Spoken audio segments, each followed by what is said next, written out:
Okay, get ready to meet a tiny titan.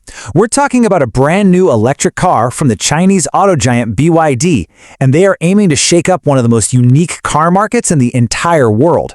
It's called the RACCO, and believe me, it was built for a very specific job in a very specific place. But here's the thing. To really get what the RACCO is all about, you first have to understand the world it was designed to conquer. This isn't just another small EV. No way. This is a bold challenger stepping into a seriously competitive arena. And not arena, it's the world of the K car. If you don't know, these are Japan's beloved microcars, these little pint-sized powerhouses that are absolute masters of the city. They're more than just cars. They're practically a way of life over there. Love for their tiny footprint, their crazy good efficiency, and of course the sweet tax breaks that come with owning one. For decades, this has been the exclusive playground for Japanese brands. But now, an all-electric gladiator from across the sea is stepping into the ring, and its name is the RACCO.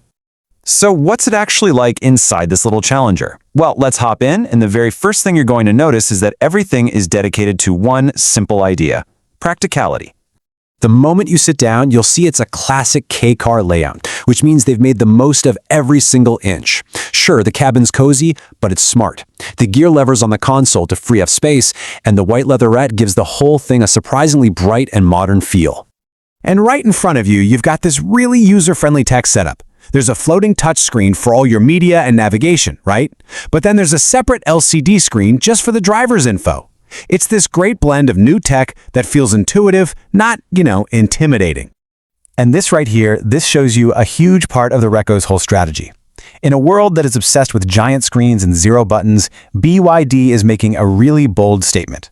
They're basically saying no thanks to that trend, and yes please to practicality, keeping actual physical buttons for the things that matter most. And those practical touches just keep coming. You get real clicky buttons for the climate controls. What a relief from digging through menus while you're driving.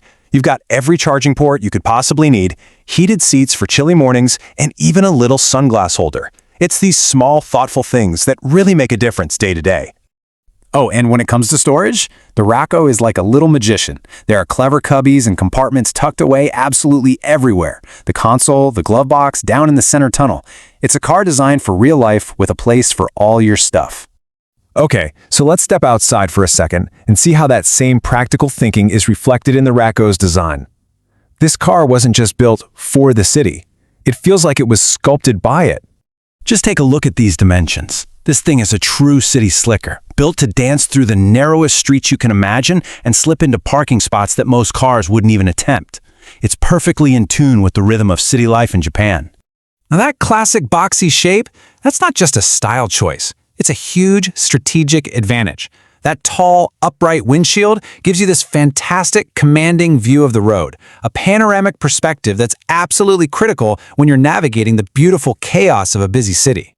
And now, for what might just be the RACCO's secret weapon: dual sliding rear doors. I mean, if you ever had to play that awkward game of trying not to ding the car next to you in a crowded parking lot, you know this is more than just a cool feature. It's a brilliant solution to a very real problem. So we know the Raccoon is a master of urban design. But what's actually powering this little city slicker? Let's take a look under the hood, so to speak, and dive into the numbers.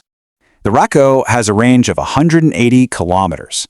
Now, I know what you're thinking. That might not sound like a lot if you're planning a big road trip, but for a city car that's just zipping around town, running errands, that is more than enough to keep you going for days on a single charge. Under the hood, you've got a 20-kilowatt motor that is all about efficiency. Look, this isn't a car built for the racetrack. It's built for the real world, where that instant electric torque is your best friend in endless stop-and-go traffic.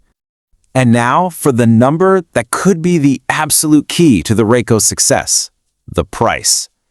BYD is aiming for a target of around 2.5 million yen, and if they hit that number, well, that could make this little EV a very, very attractive option for a lot of people.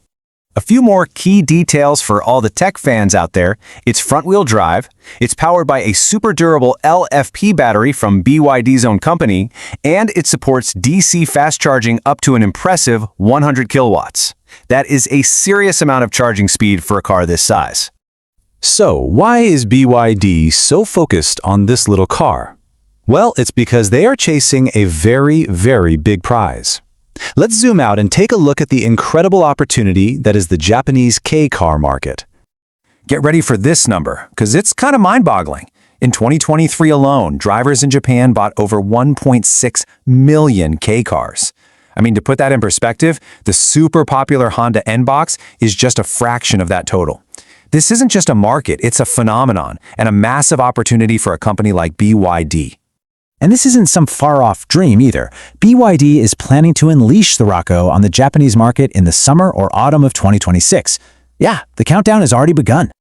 So, the stage is set. The RACCO has the right moves, the right size, and what seems to be the right price. But the ultimate question still remains. Can this plucky electric challenger from China actually win the hearts of Japanese drivers and conquer one of the world's most unique and competitive car markets? I guess only time will tell.